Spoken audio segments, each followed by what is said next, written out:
What's the first things that come to mind when you hear the word virus? Thinking about something negative, most likely an illness of some kind, and of course, that's a reasonable answer. But what if I told you you can use virus as a treatment for people with some types of cancer? There are special type of virus called an oncolytic virus that we can use as a type of immunotherapy. Oncolytic viruses are specially engineered to infect and replicate inside tumor cells, leaving normal, healthy cells uninfected. Once inside a tumor cell, the virus causes the cell to die. And that's not all. These viruses cause what's called an immunogenic cell death. Put simply, this means that when the cell die, the trigger a response from the body immune system.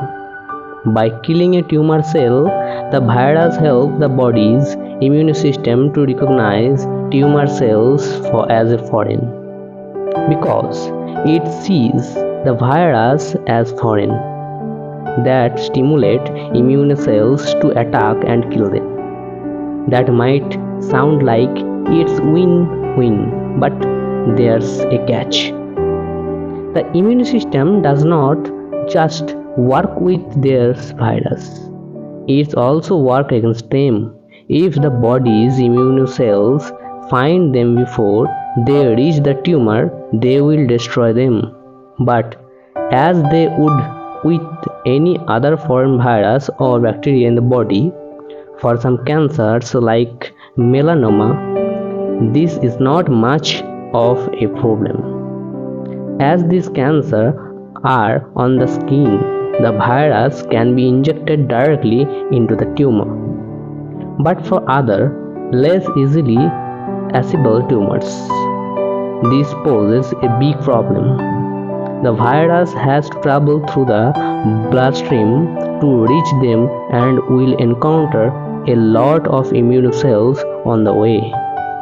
So, if we are going to make oncolytic virus a more effective treatment, we are going to have to find a way to get them into tumor cells without immune cell getting to them. Luckily, researchers at the University of Sheffield, part funded by us, have found a way to do it.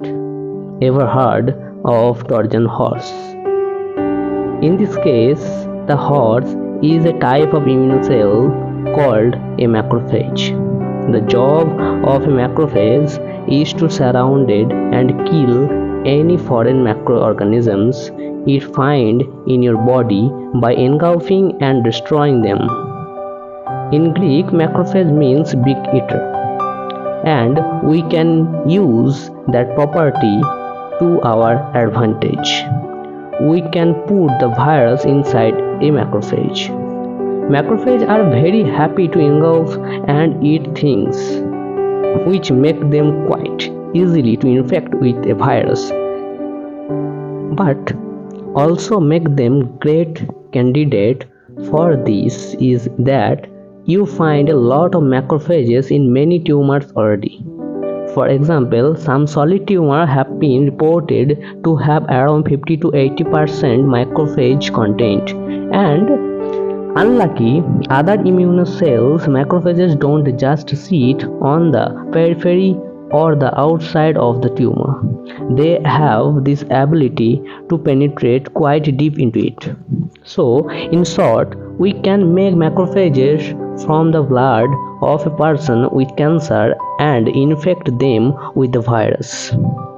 Then, when we re-inject them into the person, the macrophage will take the virus straight into the tumor because that's where it's naturally home in. But you might be wondering, how does the virus kill a cancer cell from inside a macrophage? The answer is it does not, because once the virus containing macrophage get into a tumor, the virus sees a better opportunity. A virus' main purpose is to replicate as many times as it possibly can. It does that by infecting the cell and hijacking that cell's own machinery to copy of itself. That makes a tumor cell an ideal home for a virus. What better way to replicate than by hijacking a cell that is itself rapidly replicating? With any cell that gets infected, eventually the virus will leak out to try and find a better environment for survival. In this case, the virus will get into the tumor and think, I actually don't want to be in the macrophage. I want to be in the tumor cell that's rapidly divided because I can produce more progeny. The virus will leave the macrophage in favor of tumor of a cell. The virus will leave the macrophage in favor of a tumor cell, and that's when it will start to have therapeutic effect. Triple negative breast cancer, or TNBC, is a type of breast cancer that makes up about 15% of breast cancer. It's triple negative because it lacks receptor for the hormones estrogen and progesterone, and a protein called HER2. With this receptor, hormone treatment and targeted therapies like Herceptin aren't effective, meaning that overall there are less treatment options for TNBC. And that brings us to the term recent research published in Future Pharmacology using oncolytic virus against TNBC. They treated mice with TNBC with an oncolytic virus called HSV1716 in two groups.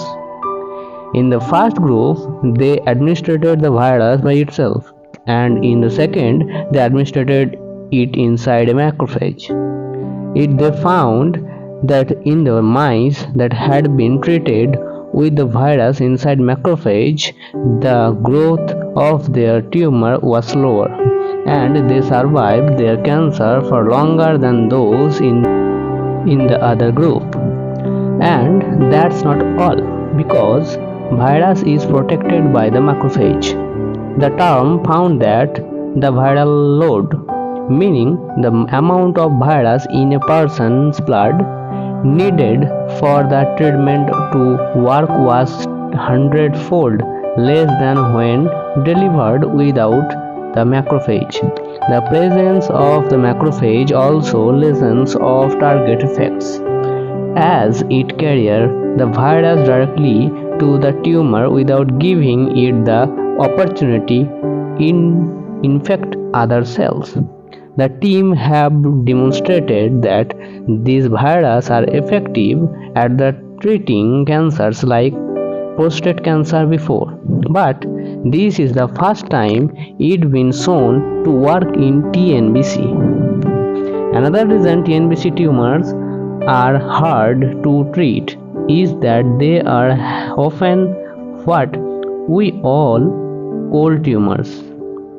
This means they don't have a lot of immune cells in and around them.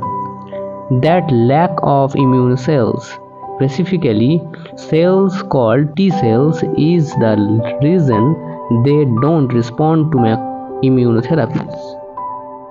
But oncolytic virus could change that by attacking this cold tumor with a cancer-killing virus. You are working off the immune system, and that can reprogram them and make them hot tumor with lot of immune cells. They could open the possibility of treating this patient group with things like checkpoint inhibitors, which are very typical at the minute. There's potential to look a combination of these therapies for patient. Oncolytic virus could therefore represent a new treatment option for people with these types of hard to treat cancers. But more than that, they have the potential to make hard to treat cancer more respective to existing therapies.